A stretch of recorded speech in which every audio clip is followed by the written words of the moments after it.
9年。对，哇哦，美国，对，吃不了火锅吗？哦，可以。那就那去吃火锅。我健身房我在健身，我要出健身。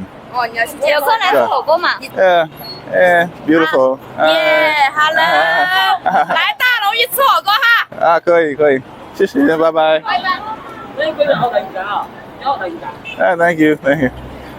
All right, guys. So what you saw is not a vacation, man. It's how I live normally over here in Asia. I've been living like a boss over here for 12 years. I know a lot of you guys want that for yourself, right? So probably a lot of you guys, you watch all kind of travel videos. You know about Thailand, Colombia, Vietnam, Cambodia.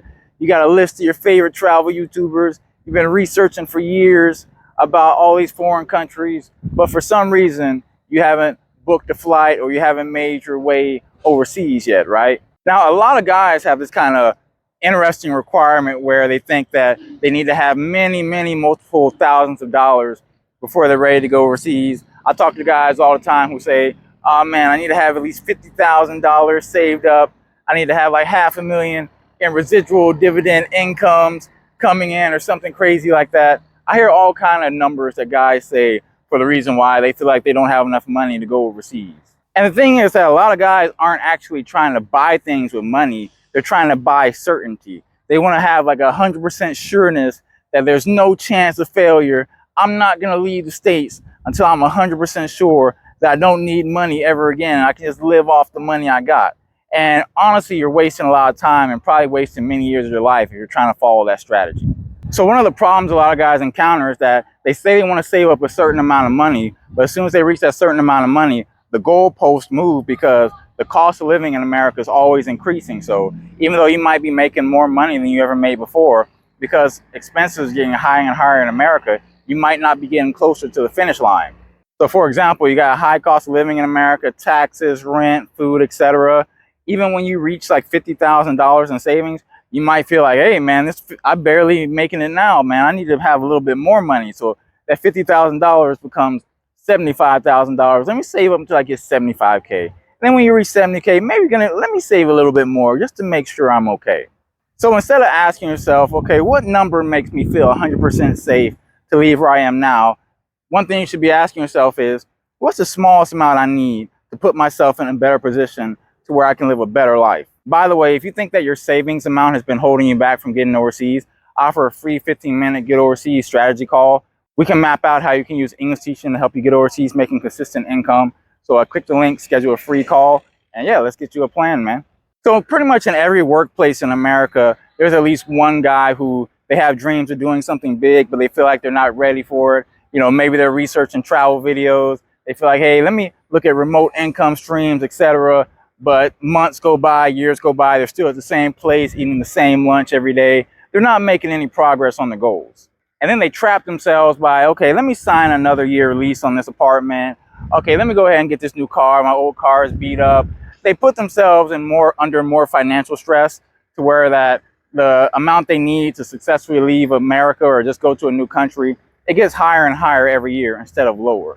So instead of thinking that you need a big pile of money to help you get overseas, what you need is enough money to launch you overseas and put yourself in a position where you can get consistent income on a regular basis. So there's this one famous Stoic philosopher named Seneca, and he wrote about the shortness of life. And he says something like, it's not that we have a short life, it's that we waste a lot of it. And we can relate that idea to the guys who they spend years researching something that they could have got started on like within the first couple months. Like they could have did something, but they wasted so many years just watching videos and researching for trying to help themselves feel more prepared. Like waiting until you got $50,000 saved up before you go overseas is kind of like waiting in your car. You want to wait until all the lights turn green before you finally go, instead of just hitting the ignition and getting out there.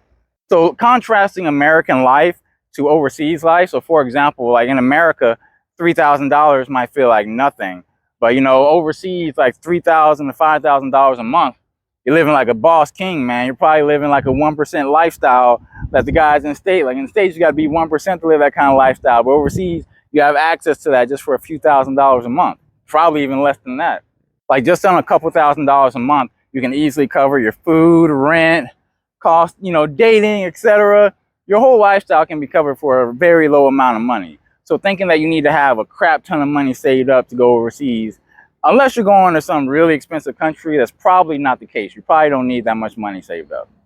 Now, there are guys who crash out and they go broke overseas, but it's usually because they're extremely irresponsible. Like, if you just don't spend any time working and all you do is chase girls all day, you know, trying to crack open a new girl every night, then yeah, you can crash out and burn out. But most of you guys watching this probably aren't like that.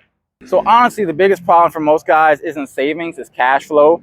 And the thing that I recommend for getting overseas and just having consistent cash flow is English teaching. English teaching is the fastest way for us Americans to get overseas, making consistent income.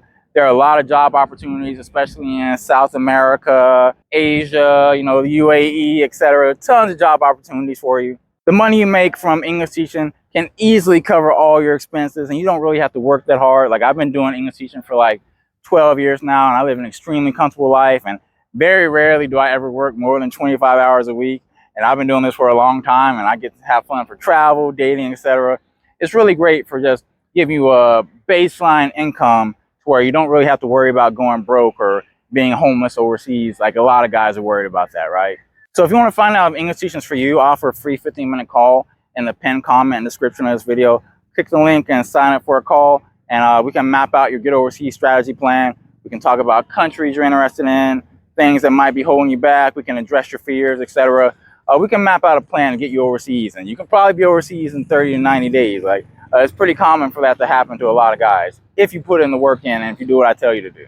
And yeah, I've been living overseas for over a decade. I have a lot of travel content. I have a lot of information I can share with you guys.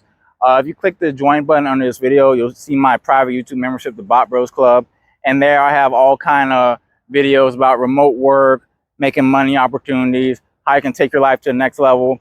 Because English teaching is really a stepping stone. It gets you overseas and you can live comfortably. And from there, you might meet some other side hustle opportunities, things you can build up.